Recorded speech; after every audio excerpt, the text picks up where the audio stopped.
a nuestro culto dominical. Damos gracias al Señor porque en este día Él nos ha convocado ante su presencia para venir y orar, adorarle, escuchar su palabra y ser edificados por ella.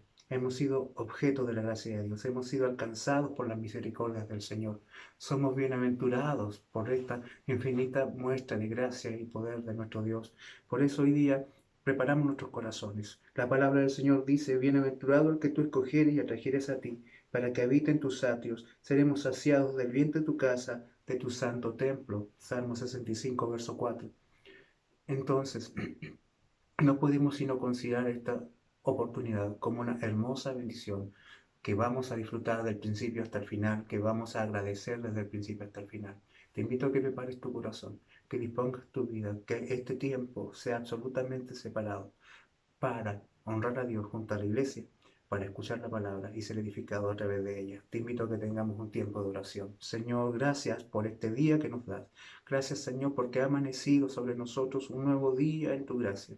Porque en medio de este tiempo, Señor, difícil, donde no podemos estar reunidos, donde sin duda, mi Dios, no podemos estar en tu casa y esto tan diferente, Señor, tan sorprendente, tan sorpresivo, tú permites que aún así podamos tener estos tiempos para ser edificados. Bendícenos, prepáranos a través, Señor, de tu Espíritu Santo, para que nosotros seamos muy edificados sobre tu palabra. Lo pedimos en el nombre de Jesús. Amén.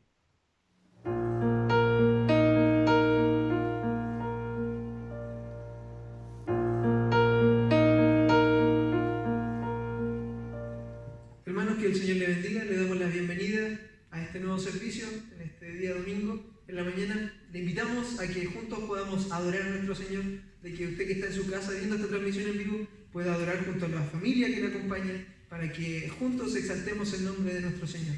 Acompáñenos, vamos a estar alabando a nuestro Dios, luego viene la predicación, así que guarda este momento para estar junto a nosotros y libérese de cualquier distracción para que adoremos y seamos edificados también por la palabra.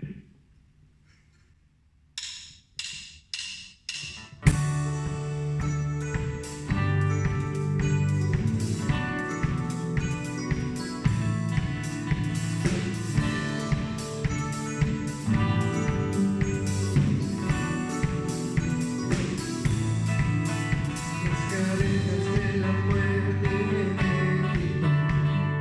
mí, mi condena,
bíblica se va a encontrar en el Evangelio de San Juan, capítulo 1.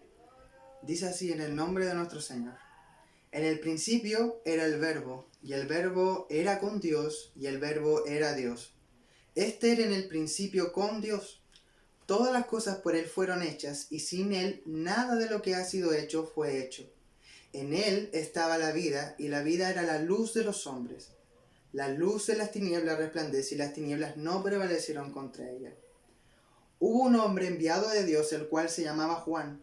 Este vino por testimonio, para que diese testimonio de la luz, a fin de que todos creyesen por él. No era él la luz, sino para que diese testimonio de la luz. Aquella luz verdadera que alumbra a todo hombre venía a este mundo. En el mundo estaba, y el mundo por él fue hecho, pero el mundo no le conoció. A los suyos vino, y los suyos no le recibieron. Mas a todos los que le recibieron, a los que creen en su nombre, les dio potestad de ser hechos hijos de Dios, los cuales no son engendrados de sangre, ni de voluntad de carne, ni de voluntad de varón, sino de Dios. Y aquel Verbo fue hecho carne, y habitó entre nosotros, y vimos su gloria, gloria como el unigénito del Padre, lleno de gracia y de verdad. Juan dio testimonio de él, y clamó diciendo, Este de quien yo decía, el que viene después de mí es antes de mí, porque era primero que yo. Porque de su plenitud tomamos todos, y gracia sobre gracia. Pues la ley por medio de Moisés fue dada, pero la gracia y la verdad vinieron por medio de Jesucristo. A Dios nadie le vio jamás. El unigénito Hijo, que está en el seno del Padre, Él le ha dado a conocer. Amén.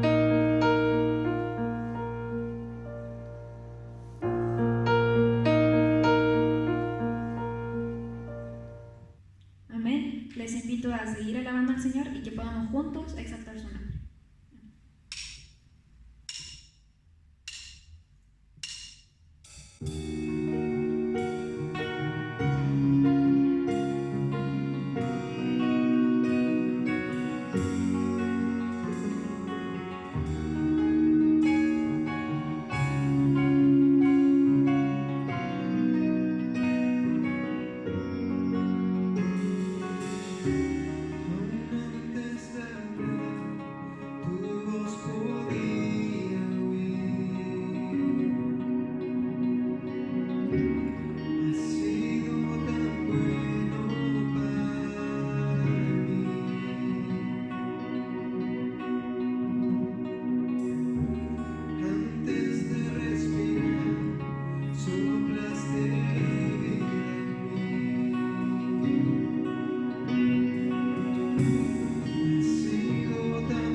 iglesia, hace una semana iniciamos una nueva serie de sermones basados en la epístola a los Colosenses. En esta exposición que hemos ido realizando nos encontramos con una verdad que sostiene todo lo que allí Pablo escribió, y es la supremacía de Cristo sobre todas las cosas. Cristo, el todo en todos. Hoy día vamos a continuar nuestro recorrido por esta carta y quiero invitarles a que vayamos al verso 3 del capítulo 1 de esta epístola y leamos allí la palabra del Señor para luego desarrollar una exposición que nos muestre la solidez de la vida cristiana y que esto nos lleve a una actitud constante de gratitud al Señor. Razones para la gratitud es lo que hoy día vamos a exponer. Colosenses capítulo 1, verso 3 al 8 dice: siempre orando por vosotros, damos gracias a Dios Padre de nuestro Señor Jesucristo, habiendo oído de vuestra fe en Cristo Jesús y del amor que tenéis a todos los santos, a causa de la esperanza que os está guardada en los cielos, de la cual ya habéis oído por la palabra verdadera del Evangelio, que ya ha llegado hasta vosotros así como a todo el mundo, y lleva fruto y crece también en vosotros desde el día que oísteis y conocisteis la gracia de Dios en verdad, como lo habéis aprendido de Epafras, nuestro consiervo amado, que es un muy fiel ministro de Cristo para vosotros, a quien también nos ha declarado vuestro amor en el Espíritu. ¿Habrá algo más hermoso que haber recibido un favor, haber sido beneficiado, y que ese beneficio haya dado una solución definitiva a un gran problema que nos ha acongojado? Yo creo que eso es impagable, maravilloso, pero sin duda la alegría está completa cuando podemos saber quién es aquel que nos ha hecho ese favor. Creo que tener a alguien a quien dar las gracias es una de las cosas más hermosas que uno puede tener en la vida. De hecho, un pensador cristiano, J.K. Chesterton, dijo una vez: el peor momento del ateo es aquel en que se siente agradecido y no sabe a quién dar las gracias. Pero los creyentes tenemos la doble bendición de tener razones para la gratitud y saber a quién agradecer. Pablo inició esta carta con un saludo que establece la identidad de la iglesia y tan hermoso misterio revelado por la gracia de Dios, tan maravillosa gloria de la identidad de la iglesia, es algo que hace a que Pablo se sienta lleno de gozo, lleno de gratitud. Y lo demuestra en la continuación de lo que él viene escribiendo, en una oración que va precedida por una acción de gracias. Él tiene razones para agradecer y él sabe a quién darle las gracias. Si bien es cierto, esta carta es una carta de amonestación.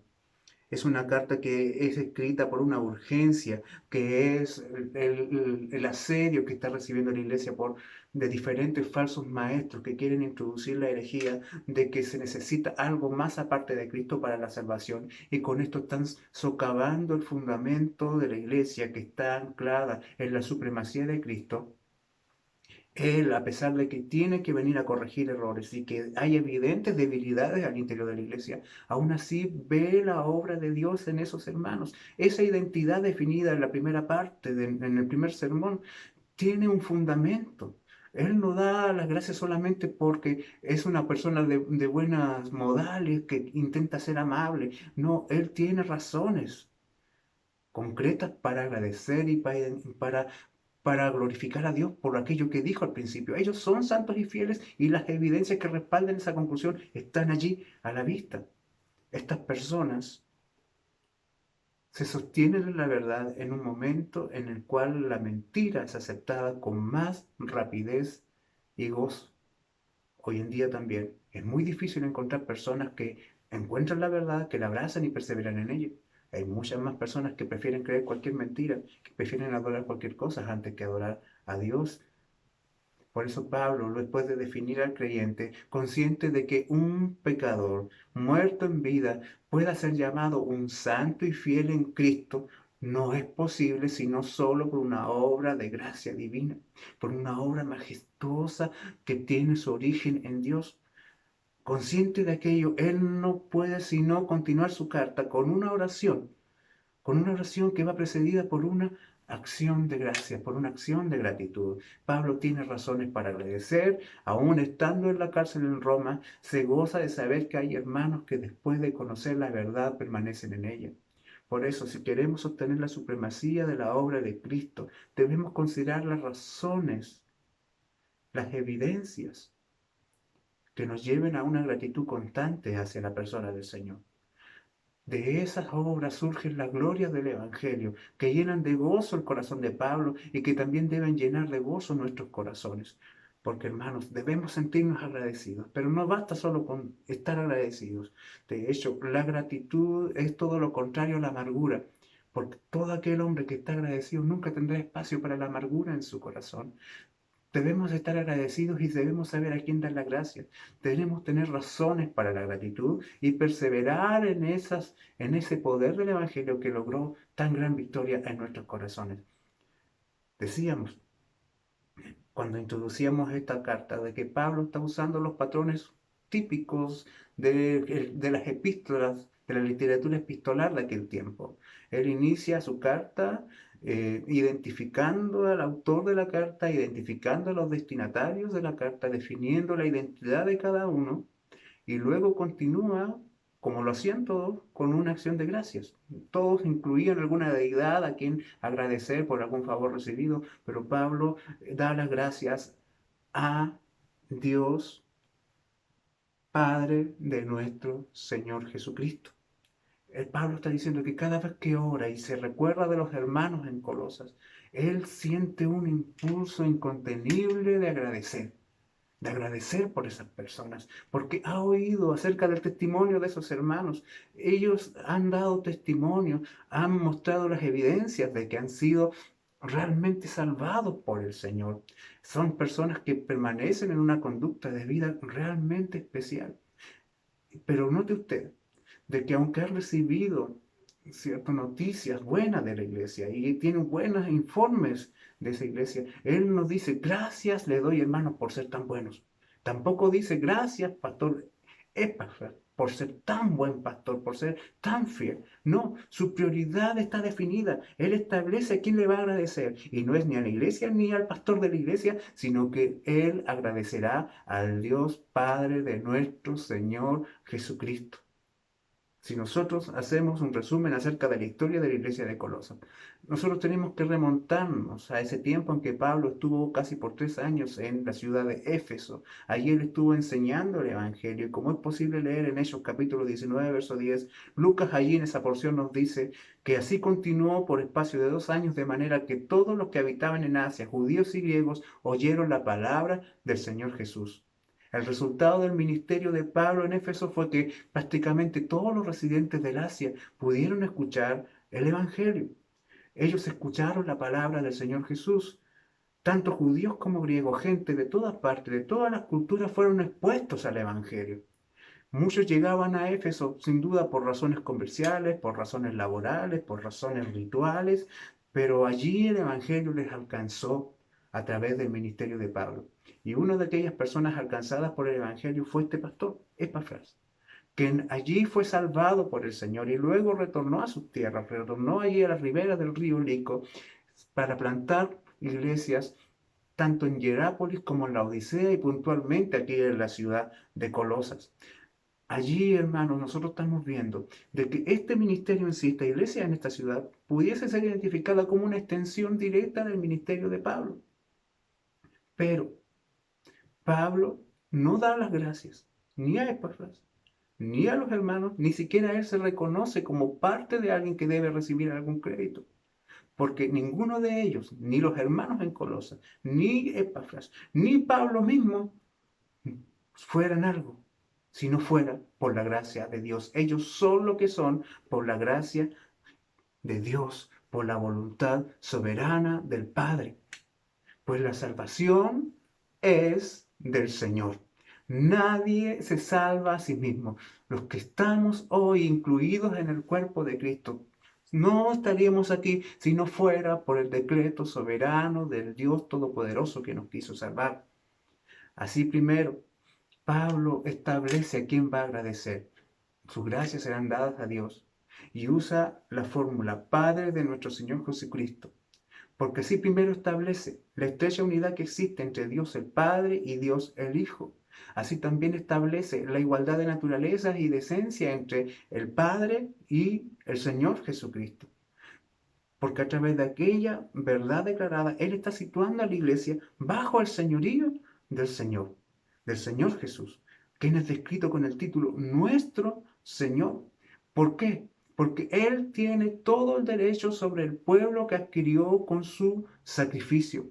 Así Él está contraviniendo a los gnósticos que degradan a Jesucristo al nivel de una criatura, de que ponen al Señor Jesús como alguien insuficiente, con una obra hecha pero que no alcanza a salvar al hombre. Pablo está diciendo que si hoy en esa ciudad pagana, en esa ciudad donde la inmoralidad gobierna, si aún allí en Colosas existe una comunidad de creyentes en Cristo Jesús y que son definidos como santos y fieles, no es por una obra humana, no es por la habilidad de un predicador, es solo por la causa del poder de Dios revelado en Cristo Jesús, que salva al pecador, que da vida al que estuvo muerto, que hace ver a aquel que estaba ciego, que trae de las tinieblas a la luz a aquellos esclavos del pecado. Si en Colosas hay una iglesia, solo es por una obra de Dios. Bendito sea el Señor. Pablo podría haber reclamado algo del crédito por la iglesia de Colosas, pero ¿quién es Pablo? ¿Y quién es Epafras? ¿Y quién eres tú y quién soy yo si no fuera por la gracia de Dios? ¿Dónde estaríamos si no fuera por el amor del Señor? Si no fuera por esa incomprensible y soberana gracia que emana de un trono inamovible en los cielos. ¿Quiénes seríamos si no fuera porque el Hijo estuvo entre nosotros, porque Dios se hizo hombre y caminó entre nosotros y fue a la cruz por nuestra culpa para sufrir allí la ira del Padre? ¿Qué sería de nosotros? ¿Quiénes seríamos nosotros si no fuera por Dios el Padre de nuestro Señor Jesucristo? Señalar a Dios como el merecedor de la gratitud tiene un tremendo efecto práctico en una iglesia que está siendo atacada en última instancia en la seguridad de su salvación.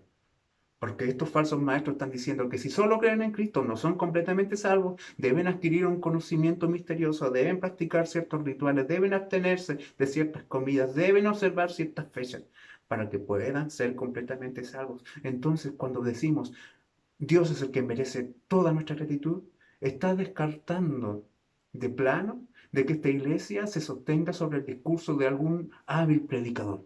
Porque cualquiera que pone su fe solo en lo que un hombre dice y en lo que un hombre hace, sin duda su fundamento es completamente inestable.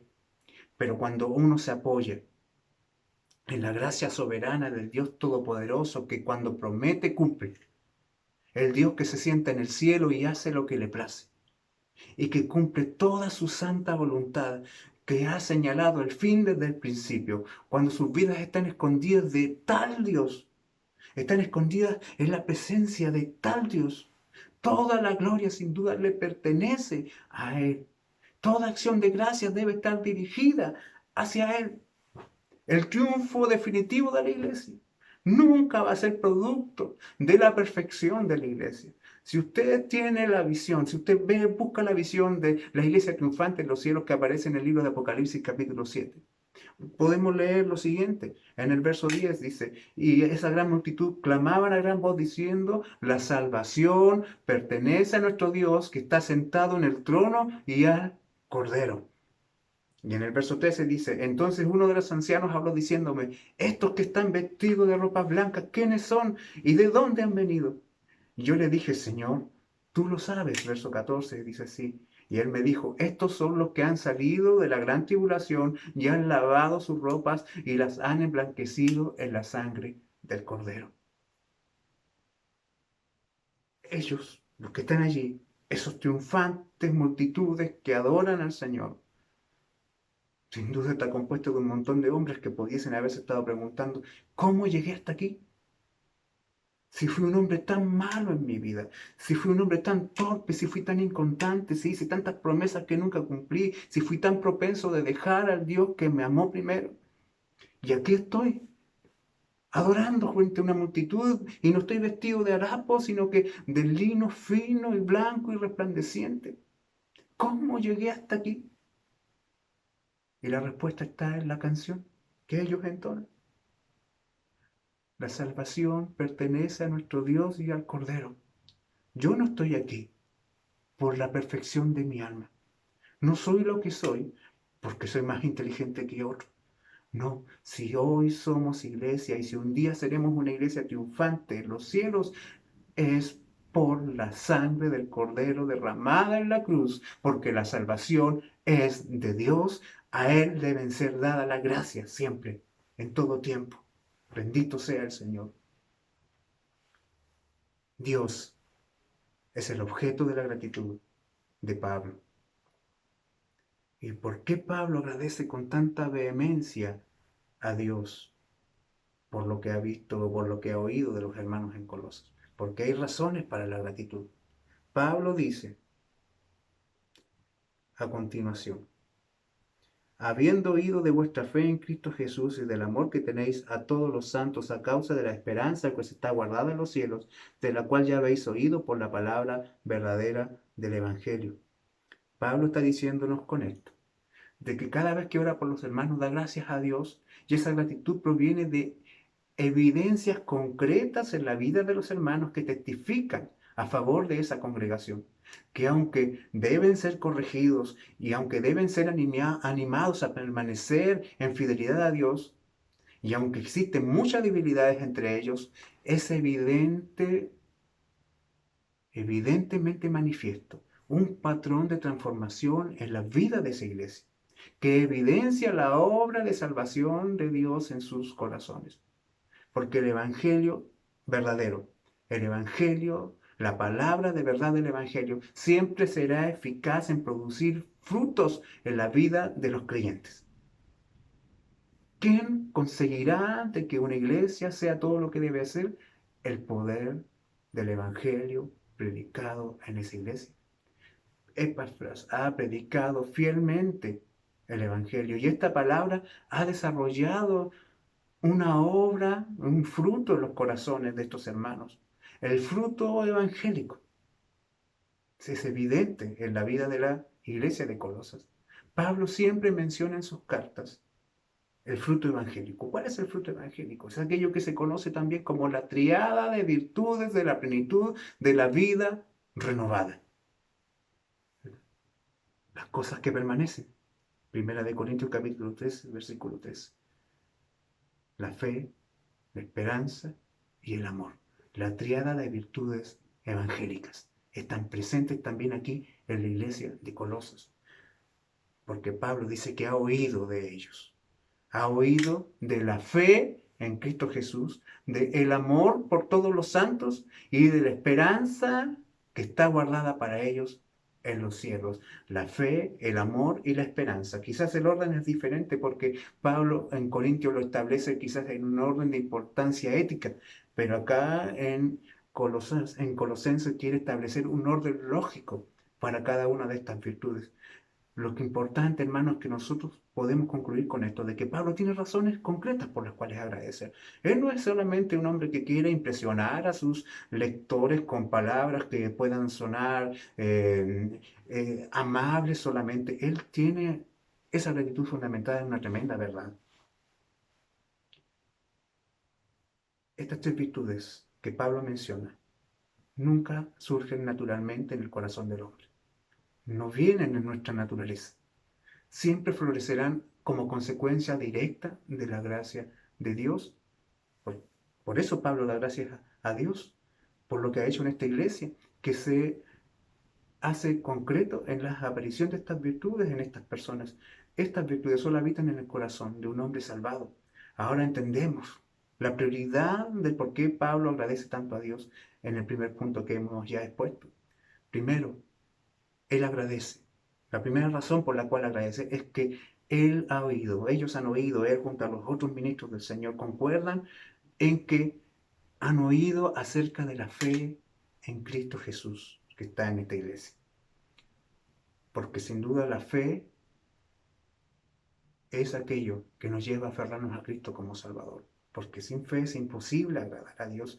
Porque no puede haber fe para salvación en Cristo Jesús si no es por una obra de gracia. Pablo está diciendo aquí, en primer lugar, de que la fe por sí sola no tiene ningún valor. ¿Por qué? Porque la fe no puede estar puesta en cualquier cosa.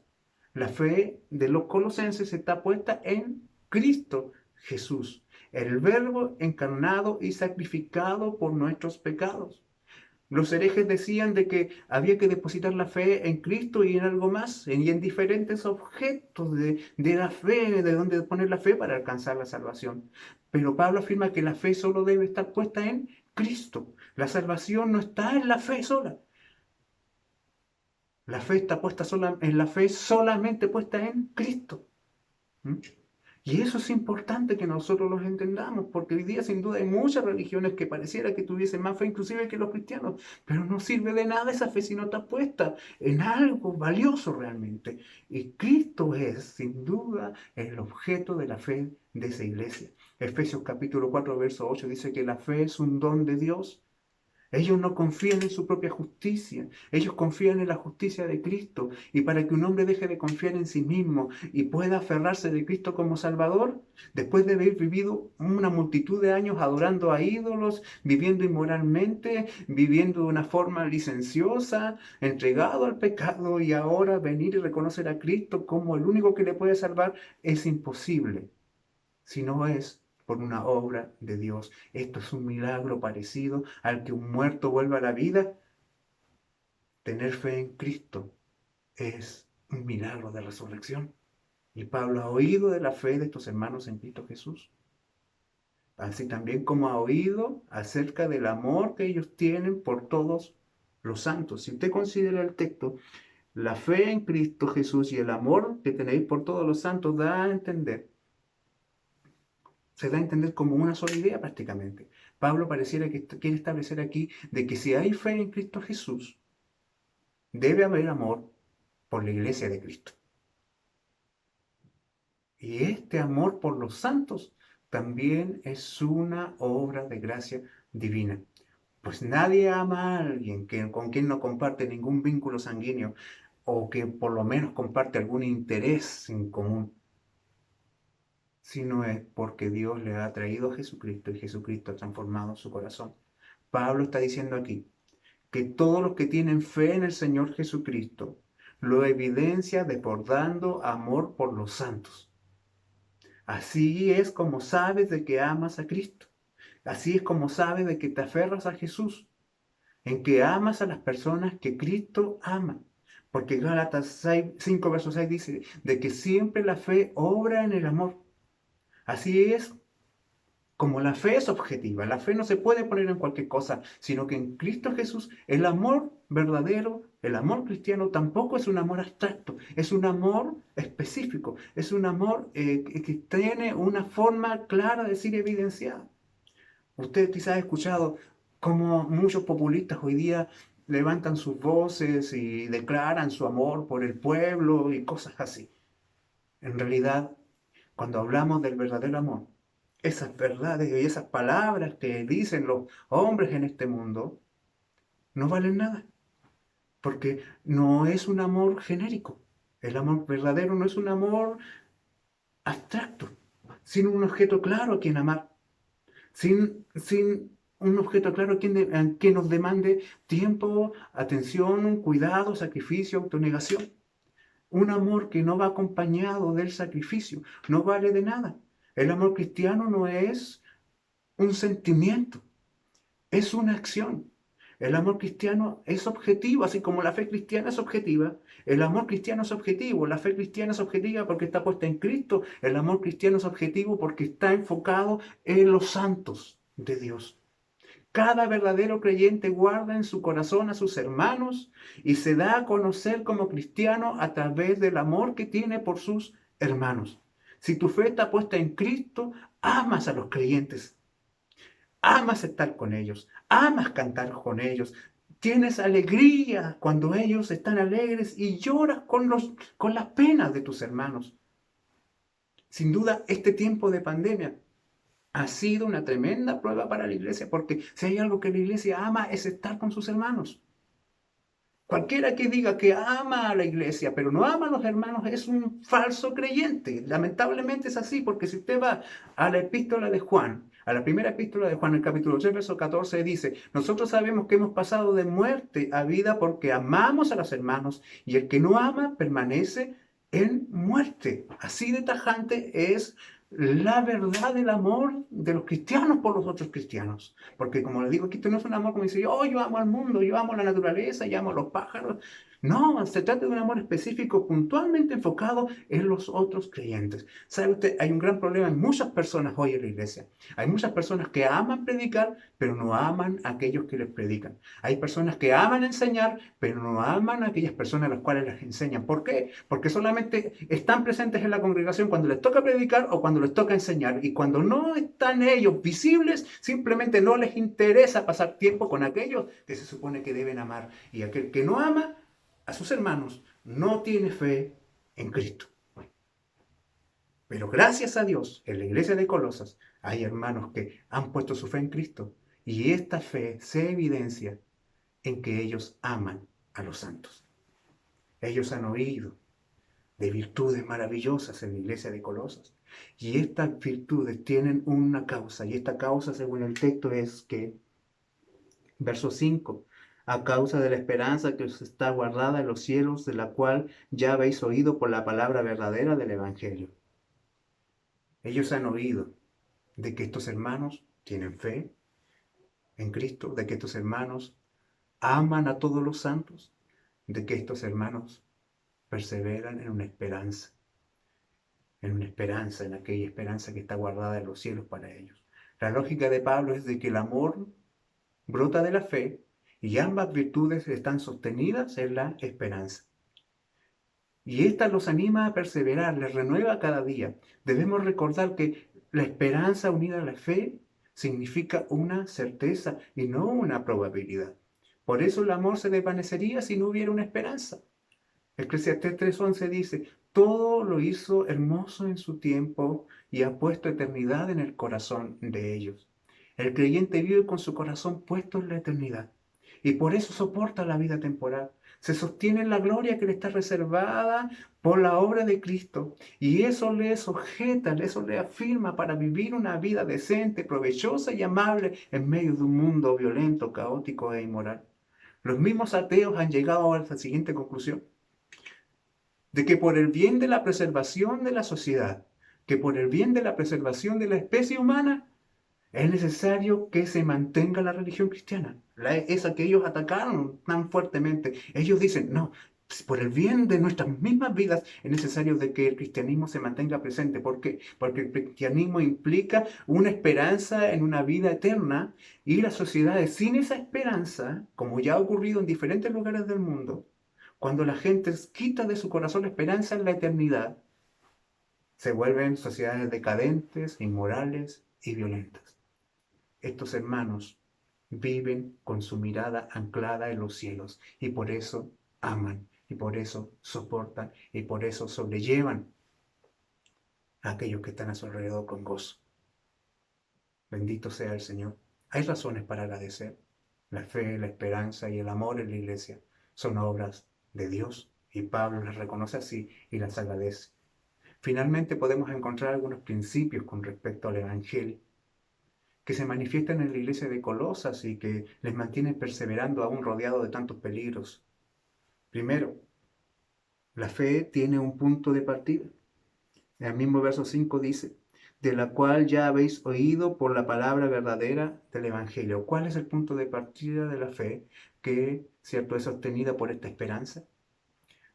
El oír. ¿El oír qué? La palabra verdadera del Evangelio. Romanos capítulo 10, verso 17 dice, así que la fe es por el oír y el oír por la palabra de Dios. Pablo dice que esta esperanza que les sostiene es producto de que ellos han oído el Evangelio, han oído la palabra verdadera del Evangelio. Nuevamente Pablo con esta expresión socava los argumentos de los falsos maestros. Con esto señala la exclusividad del Evangelio como algo que es verdadero y que es único y que es revelado por la palabra del Señor para la salvación. En estos tiempos, esta verdad era tan impopular como lo es ahora. ¿Por qué? Porque todo esto que nosotros vemos en la sociedad que es tan sobrevalorado como el pluralismo, no tiene espacio. al lado del cristianismo verdadero.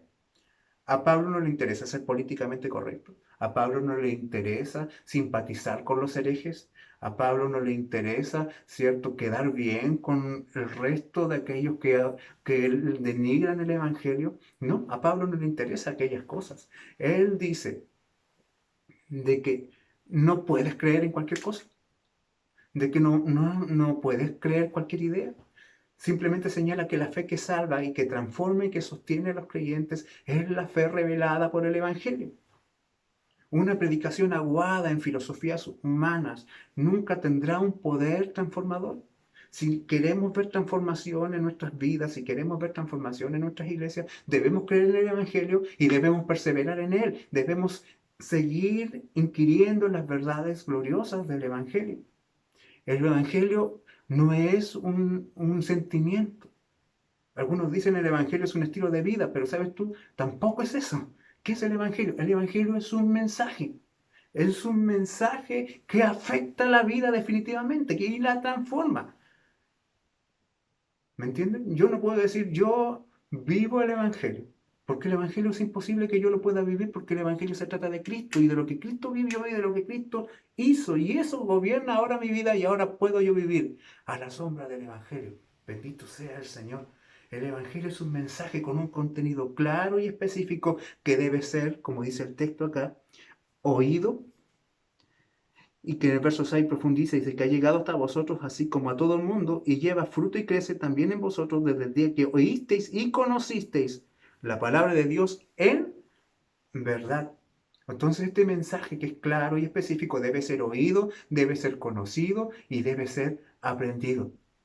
Vemos cómo el poder del Evangelio tiene efectos permanentes en la vida, pues al oír acerca de esta esperanza revelada en la palabra del Señor, esta iglesia lleva fruto, esta iglesia crece, es algo constante. Dice, desde el día que oísteis, o sea, desde el día en que te convirtieron hasta el día de hoy, esto sigue afectando tu vida, sigue afectando la vida de la iglesia, y la iglesia está en un constante crecimiento por causa de esa verdad que algún día fue conocida y que fue profundizada en sus vidas.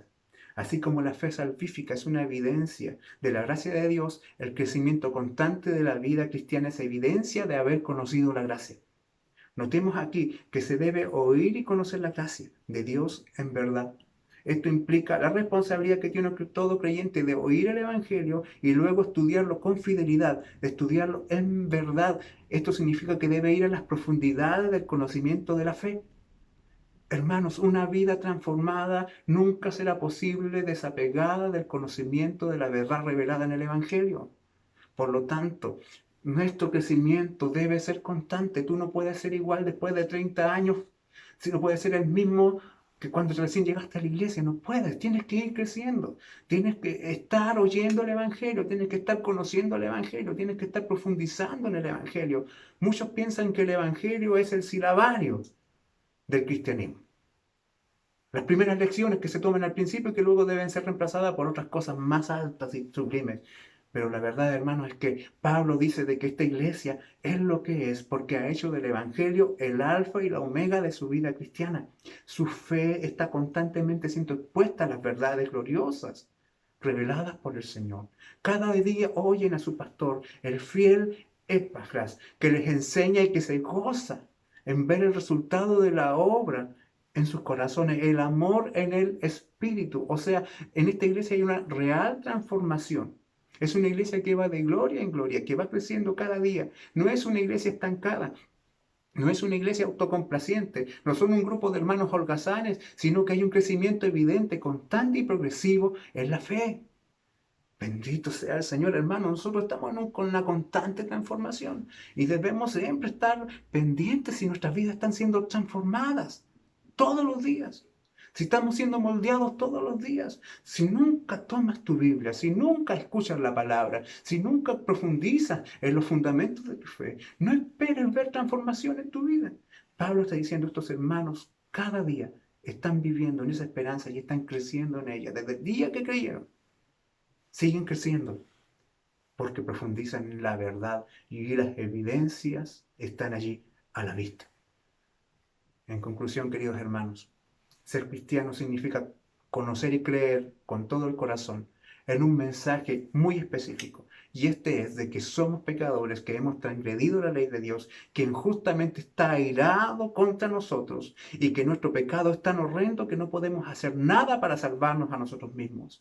Pero Dios, en su misericordia y gracia, ha provisto a su Hijo, nuestro Señor Jesucristo, para que tome nuestro lugar en la cruz y allí su justicia perfecta nos sea imputada, intercambiando su justicia por nuestra maldad, para que Él muera en la cruz y allí reciba toda la ira de Dios en nuestro lugar, para que luego al tercer día Él se levante de los muertos, demostrando así con una total y completa victoria sobre cada enemigo del hombre, que su obra está completa, de que todo fue consumado y que Dios ha sido satisfecho y que todas sus demandas de justicias han sido canceladas y que tu ira está aplacada y que ahora en adelante todo hombre que confía en esa obra de Cristo y hace de Cristo su esperanza de vida puede vivir eternamente, puede estar en paz con Dios, puede ser una nueva criatura.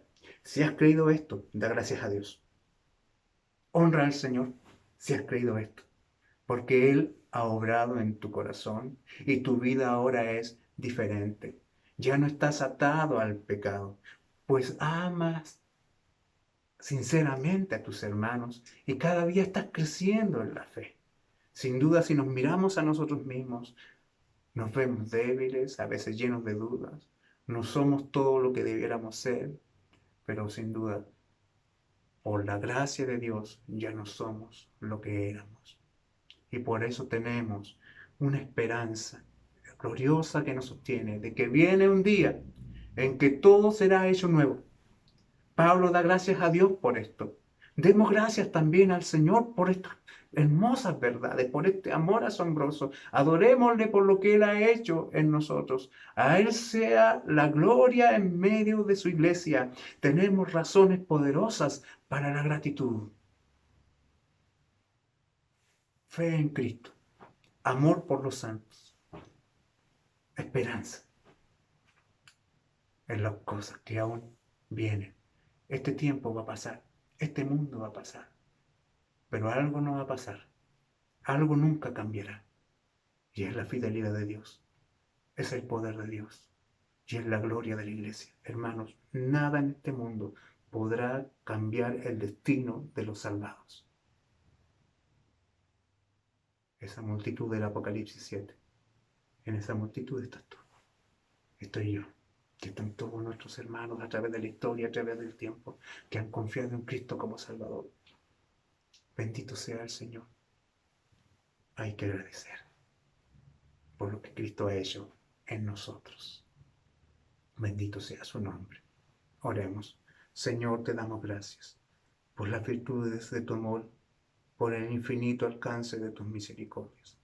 Aquí estamos ante tu palabra y ella nos revela todo lo que tú has hecho en nosotros. Gracias sean dadas a ti. Te adoramos, te exaltamos. Bendito Dios. Hermoso eres tú, poderoso eres tú. Te bendecimos, Señor. Muchas gracias, Dios. Muchas gracias por Cristo nuestro Señor y por esta salvación tan grande que nos has dado. La salvación es tuya. A ti la gloria, por siempre. Amén.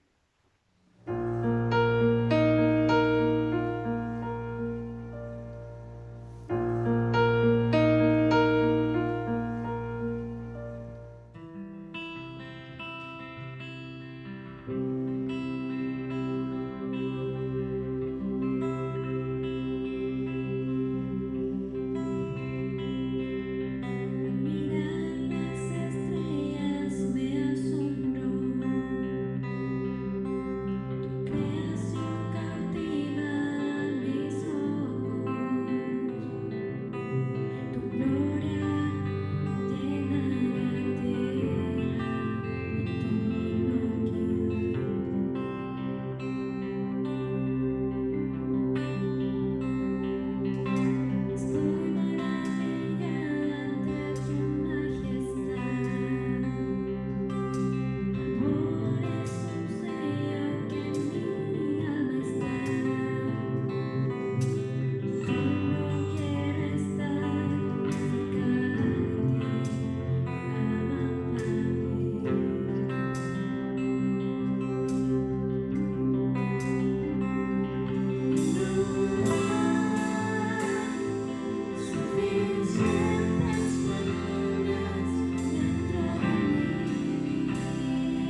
Cuán glorioso es tu nombre en toda la tierra. Has puesto tu gloria sobre los cielos. De la boca de los niños y de los que maman, fundaste la fortaleza. A causa de tus enemigos, para hacer callar al enemigo y al vengativo. Cuando veo en tus cielos, obra de tus dedos, la luna y las estrellas que tú formaste, digo, ¿qué es el hombre para que tengas de él memoria? Y el hijo del hombre para que lo visites. Le has hecho poco menor que los ángeles y lo coronaste de gloria y de honra. Hiciste señorear sobre las obras de tus manos. Todo lo pusiste debajo de sus pies, ovejas y bueyes, todo ello, y asimismo las bestias del campo, las aves de los cielos y los peces del mar, todo cuanto pasa por los senderos del mar. Oh Jehová, Señor nuestro, cuán grande es tu nombre en toda la tierra.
Ha sido un hermoso deleite nuevamente estar acá reunidos. Le agradecemos a todos los que con mucha fidelidad procuran conectarse y seguir los servicios de la iglesia allá en sus hogares.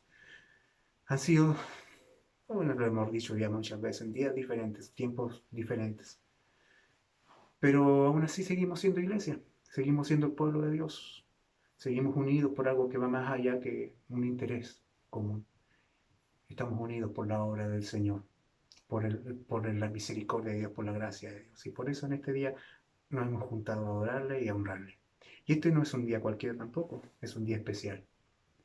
En este día queremos también honrar a todas nuestras hermanas que han recibido el hermoso privilegio de Dios de ser mamás, que están cumpliendo el rol que Dios les asignó con gozo, con gratitud, que asumen su identidad y la definen en las Escrituras, y que se deleitan en ser mujeres para la gloria de Dios, y que cumplen el propósito que Dios les dio a través de ser dadoras de vida y formadoras de vida. Les reconocemos a cada uno de ustedes. Dios les bendiga grandemente. Que tengan un hermoso día, que no va a ser como los otros años, pero sin duda yo creo de que gratitud habrá para ustedes, reconocimiento de Dios habrá para cada uno de ustedes. Y los hermanos de Relaciones Públicas han querido preparar un pequeño homenaje para cada una de ustedes, mis queridas hermanas de la Iglesia Bíblica Gracia Soberana. Dios les bendiga, mamitas, muchas felicidades, que el Señor les guarde, que el Señor les dé una alegría plena. Un abrazo. Dios les bendiga, amados hermanos, y con la gracia de Dios seguimos unidos, aún más allá del vínculo físico. Seguimos juntos en Cristo Jesús, nuestro Señor. Que el Dios de gracia y paz sea con cada uno de ustedes.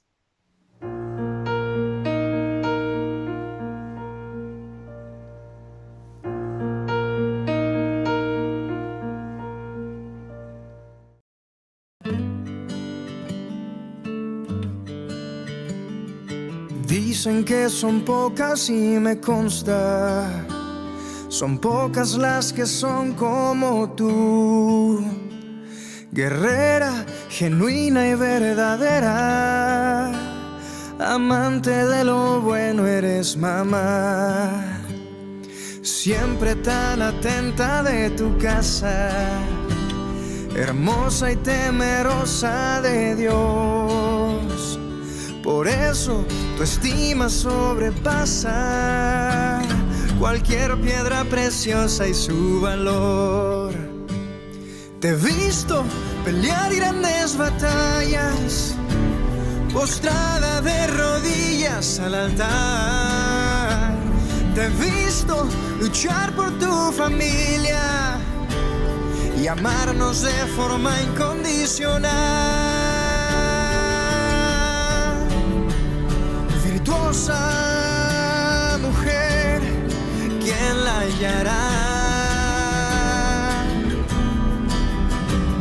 De fuerza y honor se vestirá.